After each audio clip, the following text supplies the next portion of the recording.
of this session is our panel. Panel is, based on my understanding, this is UbiComp's invention. So let's first of all welcome all the presenters onto the stage.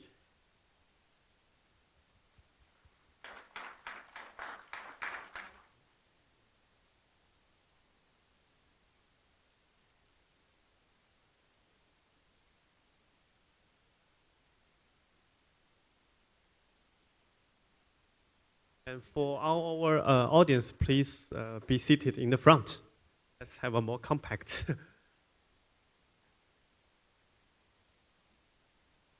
Yeah, let's move to the front.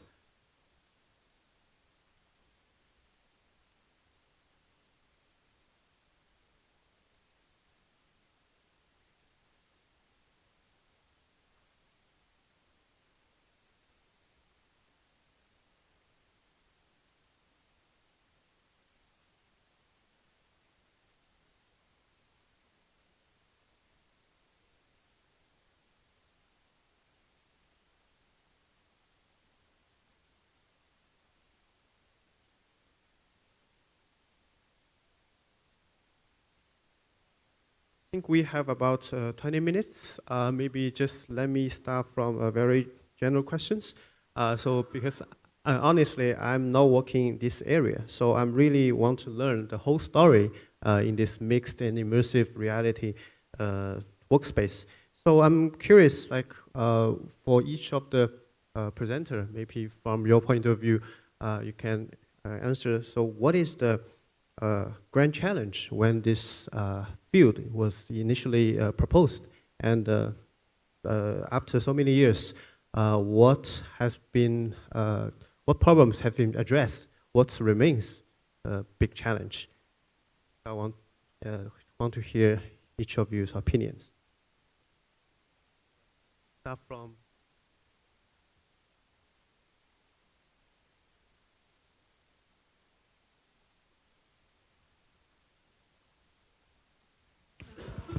Yeah, I think one of the biggest challenges, I guess, especially for our field, is ethics and what you record and what you can't record. In public transport, if you're using AR/VR headsets that have a lot of cameras on the outside as well, you're recording random people, and obviously their status saved somewhere in the cloud. So there's a lot of ethical concerns nowadays. Even it can track your eye movements, it can track so many things. So how this data is used and what's been done with this data, I think that's a big topic for the future. I think the key difference of mixed reality interface versus the traditional screen-based computing is that, like, on smartphones or computer or laptops, we have a confined screen space there. But in mixed reality, basically the whole world becomes the interaction space.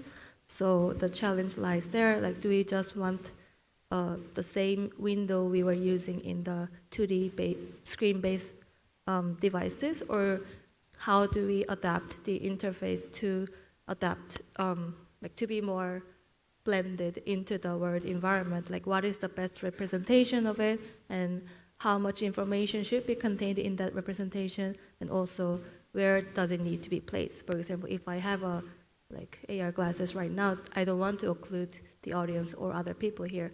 Then what's the best way to show it? What's the best place to show it? So this is recently being addressed by recent research, but there are still a lot of avenues to explore. I think that's one of the most grand, exciting challenge that I am personally tackling at the moment. Yeah. I think for me, for mixed reality, augmented reality, like all this kind of reality, is a big challenge. Comes from the hardware side of things. I think that's preventing it become very prevalent in daily uses. Because I think, I think at UbiComp and also in other HCI conferences, there's a lot of speculations about how the interaction on the interaction side. There's been a lot of research has been done already, but I think I think what's preventing, I don't know, like MR devices from being as prevalent as like smartphones or laptop, it's a lot of part of it comes from the hardware where, I mean, we all know like the release of, the Apple is going to release the Vision Pro, but it's still bulky and then it's still very pricey, although you know, it can be seen as a huge improvement on the hardware side. So I think there's still quite a long way to go there, but I think once we get there, all the research on the interaction side will become very useful and very applicable. Okay. From my personal opinion, like technology has evolved, right? So previously, people have been solving the problem about how to make everything smart or interactable, and currently novel solutions like AR, VR have been developed. So instead of seeing everything to be smart themselves, we are seeing from our eyes. So instead of maybe making this large big screen, people, if like everyone in the room is wearing AR glasses, we can probably see a screen on top of like everybody's view, and that's kind of the futuristic thinking. And for current challenges, I guess, is because users' task is also evolving, and we have more granularity in our tasks. So our research needs to be more focused in small areas, and so different areas have their own challenges, and so more granular research also needs to be done, and more technologies need to be developed for to be suitable for small use cases, and that's my opinion. Yeah, I completely agree with all other panelists, but I feel as well that optics is something that is still stopping us from having like mainstream AR glasses, and along with that, issues like the power consumption and the rendering pipeline. When we combine all these factors, there are trade-offs. Like you can probably make a good AR display, like the North Focals, which has good optics, but it overheats, and then there are issues. So when you define specific use cases and build for them, I feel, and we don't have use cases, like we all probably have some mixed reality headset, but how many of us are like wearing them right now? Or how many of them wear them every day? We don't, because there aren't as many use cases, I feel, to justify them. And the interface as well, which needs to evolve based on these use cases. Like currently the gestures are mapped very much for the 2D world, like the pinch or the scroll, but we are interacting with 3D content, and I think we need more streamlined interface as well, like typing needs to be solved and other issues. So yeah, like once we have those use cases defined with the current headsets, which is what I think Apple and Meta companies like those are trying to have, those bulky headsets to figure out those use cases, and then we can build the optics and hardware along those lines.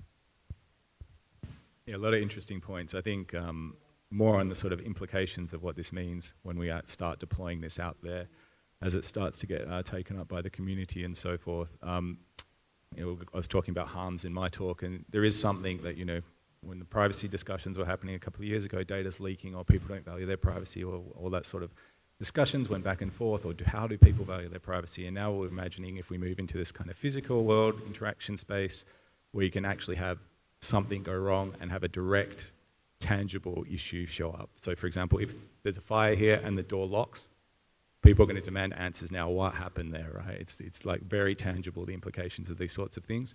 And we need to think of mechanisms for helping to deal with the complexity of that so that we can help manage these sorts of incidents if and when they occur, and ideally to prevent them from happening in the first place.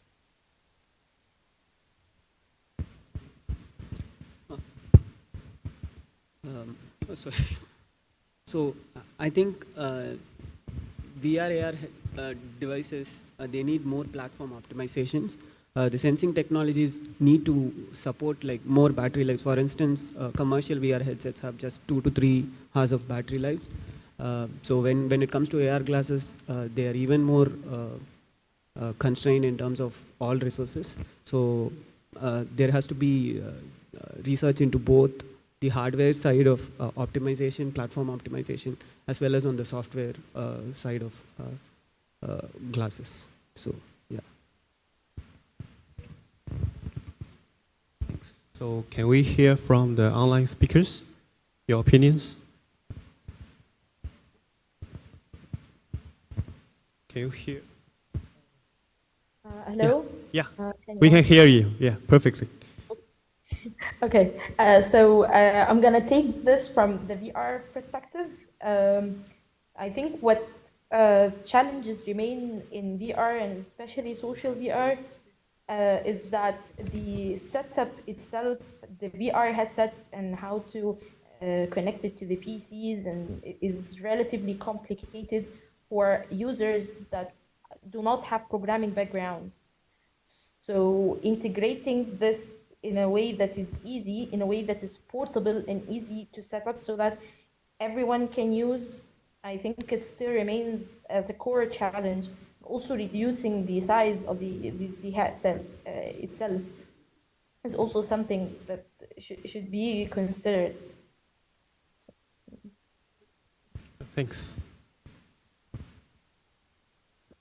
Can we hear from the other speaker? Naoki?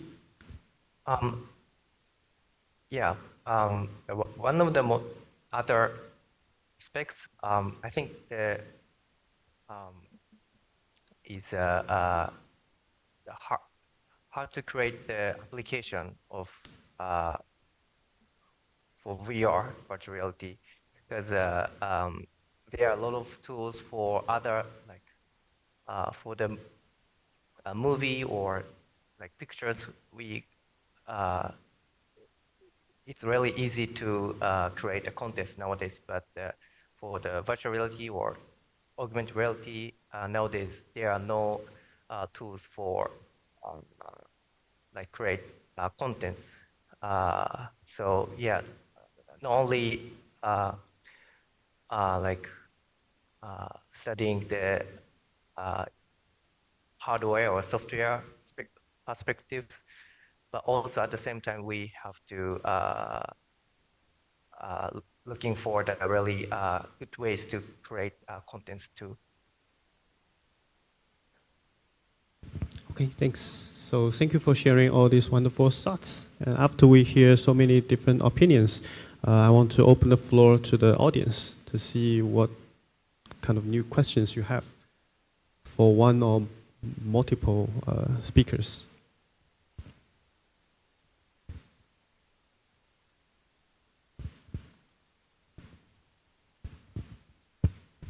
So one of the things I love was from our first speaker where he had that spring with the two retroreflectors. It reminds me of stuff that was in 3D UI many years ago, of having multiples of those things to manipulate 3D objects. I think people have like a T thing. Did you have any other good ideas using the same concept where you can actually look at the deformation of it?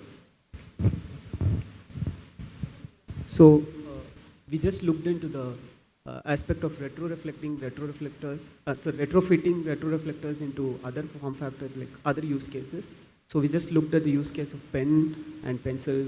So with that two retroreflectors, we basically had the idea of how can we do like more of an Apple Pencil but without charging. So that was the inspiration there. But yeah, it's interesting that we can also explore into other form factors. But for now, we haven't done any exploration into other 3D object manipulations like that. Yeah.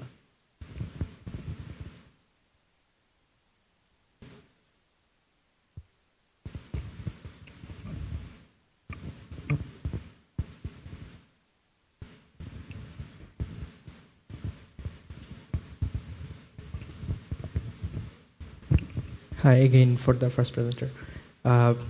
You mentioned your evaluation was mostly technical, so in terms of energy consumption and things. If I think about the user side, like did you do any kind of evaluation for, like, is there any fatigue? Because these are like larger movements on media, so did you do anything like that? So our work did not really have a working AR glass. It's just a prototype that looks like glass. So all our visualizations were on Unity with apps which were running on the PC.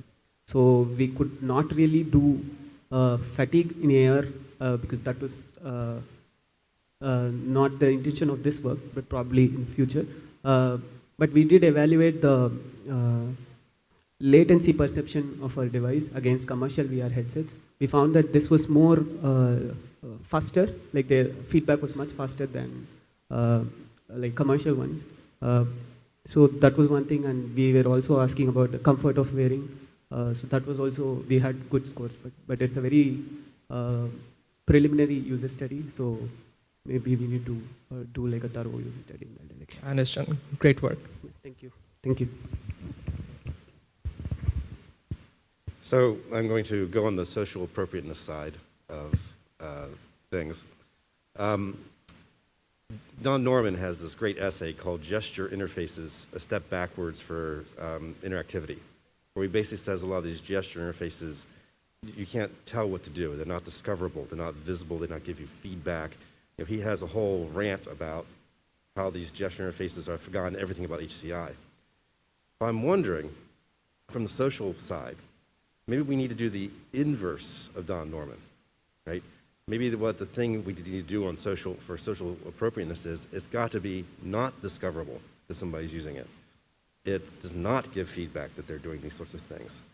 I was wondering if any of you had actually, looked at Don Norman's, gesture interface rant and thought about this sort of inverse aspect of trying to use the anti-Norman approach in providing guidelines of something socially appropriate.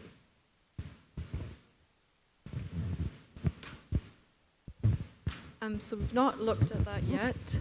I think that it could go either way. So I think there could be, maybe it's more socially acceptable if the bystanders don't know what you're doing, but it could also mean that they don't know what you're doing, so now they're wondering what you're doing. So maybe them not being aware what's happening or why you may be looking in their direction and making weird little movements could make it even more socially unacceptable. So I think the problem right now is that not a lot of people are familiar with AR or VR or how you interact with it, and that could be quite a big problem. So I think we need to figure out, I think over time it will become more socially acceptable. It's like using your phone in public transport. Years ago nobody would have done that, now it's quite popular. So yeah, I think maybe if your bystanders kind of know what you're doing, that could help. Or not. I don't really know where it's going, but it's an interesting thought.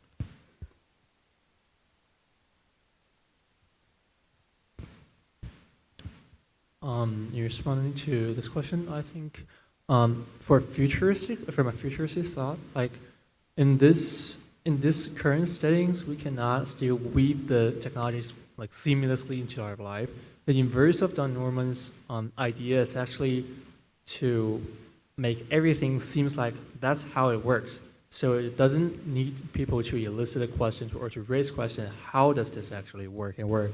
And when in the futuristic, when like even a primary school student don't want to doubt about how each of the intelligent devices work, I think that's the real sign of like human technology evolution. And that will be the inverse of discoverability and consistency and the gesture interfaces rules, I guess.